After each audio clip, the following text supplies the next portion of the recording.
everyone, it's Michelle from Scrap Secrets, and welcome to card number 1 of the Countdown to Christmas 2020 card series. The first card we're going to make is using all dies to create the front of a card. We will use a stamp on the inside. So today we're going to be using the Dienamics set from MFT called Santa Suit, and I cut it out from various pieces. I'll walk you through that in a minute. But the card front is made of a piece of 4 1/4 by 5 1/2 green cardstock that I just had lying around in my stash.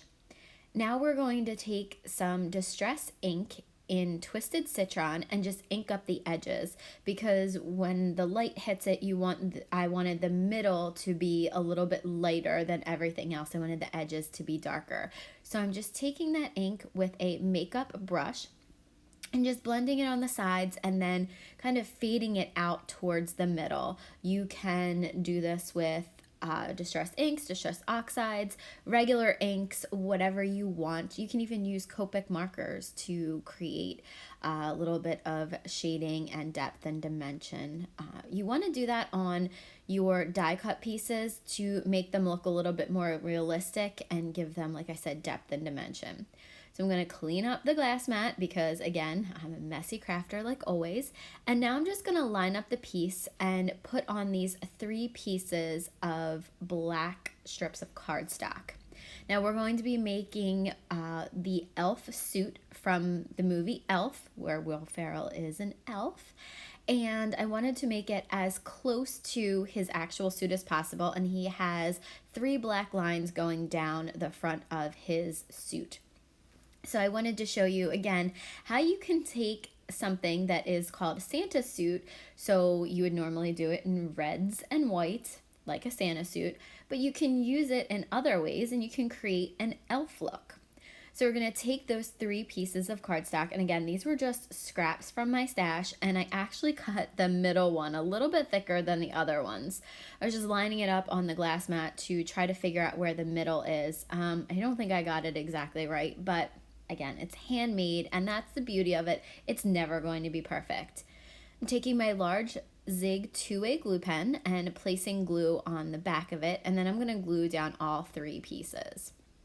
So I glued down the first part and my camera died, so I had to start over. And now you're going to see I'm going to put the other pieces on to complete the look that I'm going for.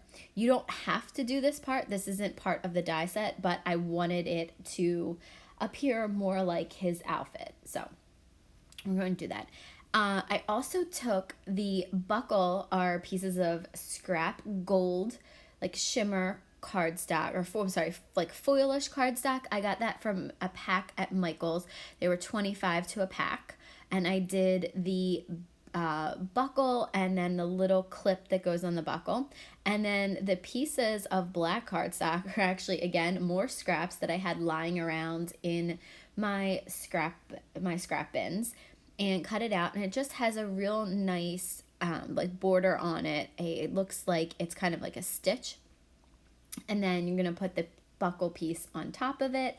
So again, you'll probably see here, I think you see like a little flower on the back of it when I'm gluing, and it's just a piece of scrap cardstock that I used in another one of my videos.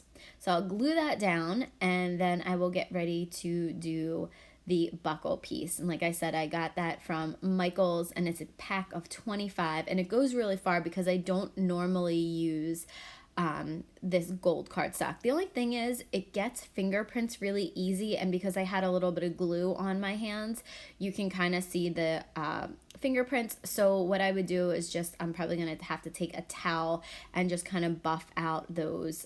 They don't always come out.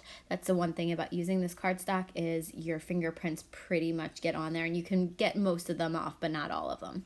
So then I'm putting the little piece on the buckle, and then we're going to put the rest of it together. So there are 2 little collar pieces, and I'm going to take a C0, I think it was C0, that I use Copic marker, and just go around the edges to give a little bit of shading, because even though the image is white, you still have shading to it. So adding a little bit of gray, like with a very light color, or even a light very light blue or a really light purple, like a very light lavender color, will give some dimension to those pieces. So I'm just going to place them on just to see, make sure they line up. And what's nice about these pieces is that they're sized perfectly to fit on an A2 size card.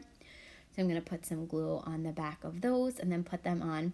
And then the last piece for the front of the card base is a piece of light yellow cardstock because he wears yellow tights in the movie. So I wanted to incorporate a little bit of that yellow in there. Didn't want it to be all just green and white. So I cut out the bottom piece from, again, another scrap of cardstock. So this is also helping me use my scraps of cardstock up, which is one of the things that one of my goals for this year was to use up my scraps.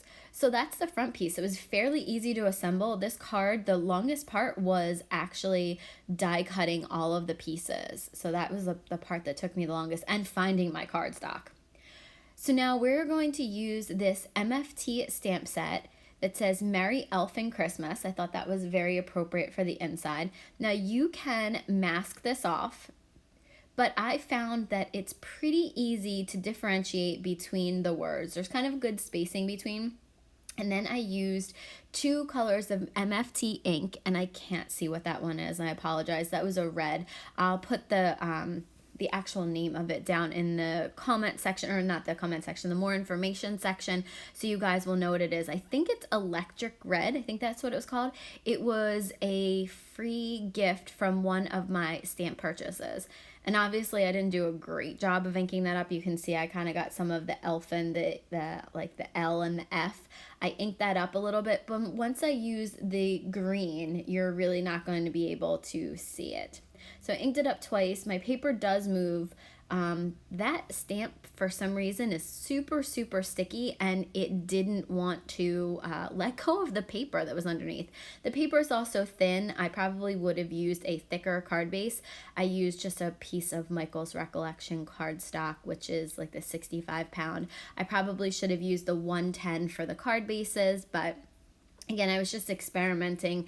I had this idea in my head that I wanted to use, and I wasn't sure how it was going to turn out. So I just wanted to use a like a light card base. I probably could have put some layers on this to give it a little bit more sturdiness, but again, I might have to do that because I don't love the way it's stamped, and it just kept coming, my paper just kept coming up, so I might just actually put a piece of cardstock over this and restamp the sentiment. But I also used an MFT green ink to ink up Elfin. So it's kind of a distressed look because I didn't ink it up all the way and didn't get a great impression. But again, this is easy to do. You could have masked it off. I did not. I kind of just went over it. But it came out fine for me because I like the distressed look. So I'm inking it up a couple of times, and it's mostly because the stamp was really, really sticky. So once that's dry, I'm going to take that off there. It only takes a couple seconds for it to dry. I'm going to put my Misty to the side, and then I'm going to take my Zig 2-way glue pen, and actually, I'm going to take some scissors and cut off those 2 pieces. I thought I measured properly, but I guess I didn't, and I cut 2 of the pieces too long, so I'm just going to snip off those tops so you can't see them on the card base. And then I'm going to take my Zig 2-way glue pen and put ink all over, or glue all over the back of it. I do need a new one. This one is almost at the very end, so I will be ordering another one. I do love those Zig 2-way glue pens, and that one's lasted me a really long time. So I'm gonna glue the front on, and that's the end of the card. So that's a quick and easy card for card number 1. Thank you guys so much for watching, and I'll see you again real soon for the next video.